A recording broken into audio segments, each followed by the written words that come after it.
Hello everyone and welcome back to my channel. Before I start this video, I wanted to say a big thank you to everyone because we're almost 6,000 people and this is only my second video, which is absolutely crazy. You guys are nuts. So thank you so much to everyone who subscribed and who's been giving me your views and your likes and your comments. I'm loving the feedback, which means I get to keep uploading videos to this channel. So thank you. Just so you know, this video is also in my Spanish channel, so if you prefer to hear it in Spanish, I'll leave the link up here or down here somewhere. Also, we're almost 200,000 on my main channel. I'm so excited. So today I'm gonna tell you what are my top 10 destinations in Europe because I keep getting messages and comments asking me about recommendations of places to visit in Europe.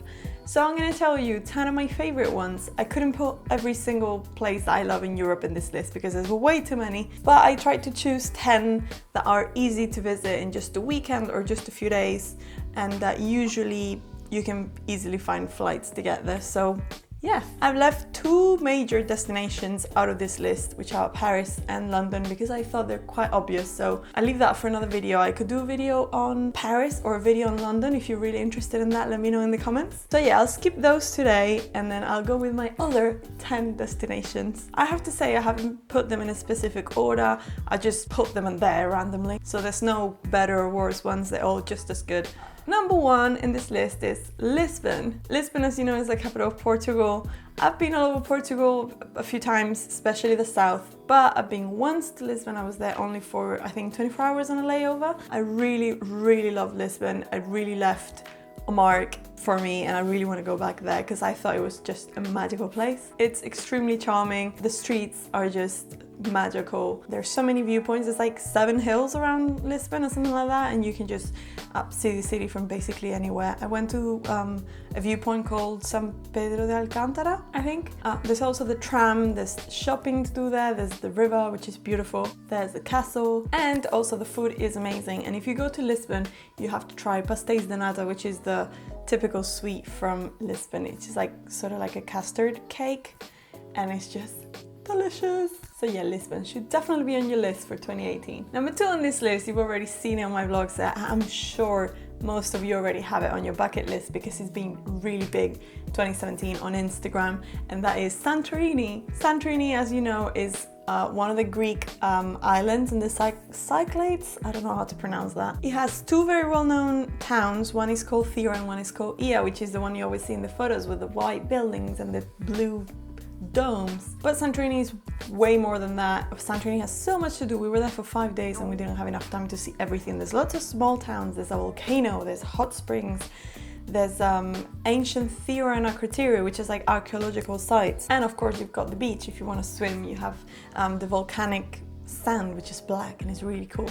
I have to say Santorini is really expensive though. I mean, not extremely expensive, but it is expensive. So I recommend that you go in the low season, which is around April, May. We went at the beginning of May and it was really hot, like hot enough to swim. Although the sea was quite cold, so we opted for the pool. And also accommodation in that time of the year is way cheaper. It's like half the price that it is in summer.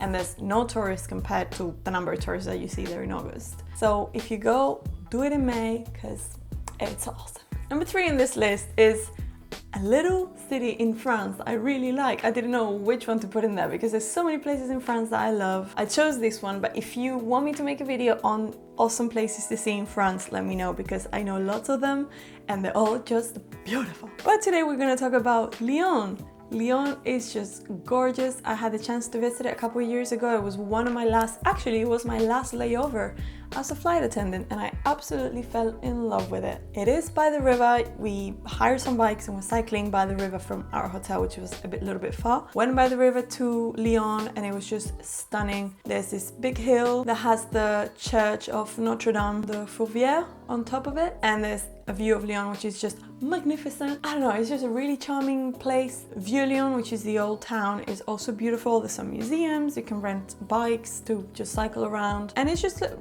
really cute. I don't know, it's like a little quaint town. I love it. and it's also really colorful. And there's usually lots of cheap flights to Lyon, so it's one of those places that you could literally just go on a weekend. Number 4 on this list is a place that I visited when I was really young. Maybe I was like 14 and I visited with my family. I don't remember too much of it, but I remember enough to know it's one of the most magical places in Europe, and that is Bruges. Bruges, as you know, is in Belgium, and it's actually, if you go to Bruges, you could probably also go to Brussels, which is also really nice. But Bruges has a very special, I don't know, something to it. It's super colorful. It has a very like specific, like very cute architecture and all the like colorful buildings and canals, and you can actually go on a boat around the canals.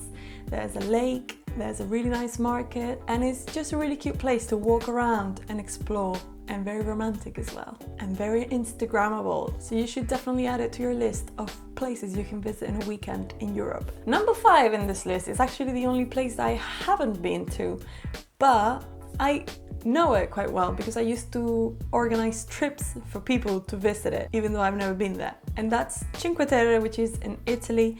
It's a place on the coast, and it's called Cinque Terre, which means 5 lands, because it's 5 little towns in the area of La Spezia. You can visit the 5 of them by boat or by train, and it's just stunning. They're just by the coast, really colorful. I don't know, I just put some photos here because I'm sure you've seen them on Instagram, and they're just beautiful. It's just between Florence and Genoa, so it's really easy to access by plane. You can fly anywhere. There's also Bologna, I don't know how you call it in English, nearby, so you can also fly there. And it's quite close to Tuscany, so if you want to see Tuscany, you want to see Siena, San Gimignano, Pisa, Florence, Livorno, this is quite close as well.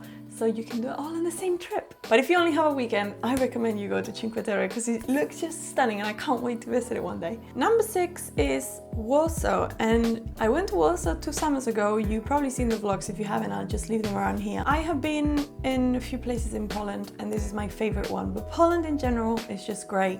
It's so cheap, the food is amazing, it's beautiful, people are really nice. So yeah, I think it's a really cool place to go for a weekend, especially because there's usually, especially if you live in the UK, super cheap flights to Poland, to Warsaw, to Gdansk, anywhere in Poland, and there's so many places to see. And yeah, Warsaw was really great. We stayed in an Airbnb just in the center of town, and we paid like 20 euros a night or something like that with Airbnb, which, by the way, you have a code down here that gets you £20 for free for your first Airbnb stay, so go on, use it. And yeah, the food was extremely cheap.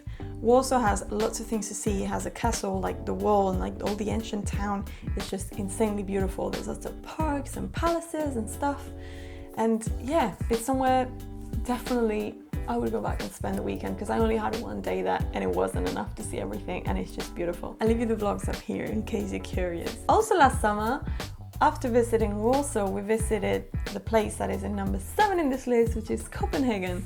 Copenhagen is in Denmark, and all the countries, basically all the Nordic countries, are just beautiful, and they have this something special. But Copenhagen was my favorite city in Scandinavia of all the ones I've been to, and I just love it.